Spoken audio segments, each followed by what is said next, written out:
Praise the lord. నేటి దిన వాగ్దానము.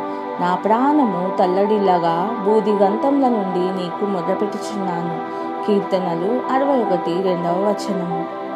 కీర్తనలో ఉన్న విన్నపాలను, ఫిర్యాదులను ప్రార్థించడం ద్వారా దేవుని సార్వభౌమత్వాన్ని ధృవీకరించడానికి, ఆయన మంచితనానికి, విశ్వాసానికి విజ్ఞప్తి చేసే మార్గం. అవి దేవునితో గల సన్నిహిత సంబంధమునకు ఒక నిదర్శనం. కష్టతరమైన పరిస్థితుల్లో ఆయన పట్టించుకోడు అనే అబద్ధాన్ని నమ్మడానికి మనమందరం శోధించబడవచ్చు. అయితే ఆయన మన పట్ల శ్రద్ధ కలిగి ఉన్నాడు. ఆయన మన మనవి వింటూ మనతో ఉన్నాడు. ప్రార్థన. ప్రియ యేసు ప్రభువా, నా విన్నపాలను, ఫిర్యాదులను, స్తుతులను నీకు అర్పించుటకు సహాయం చేయండి.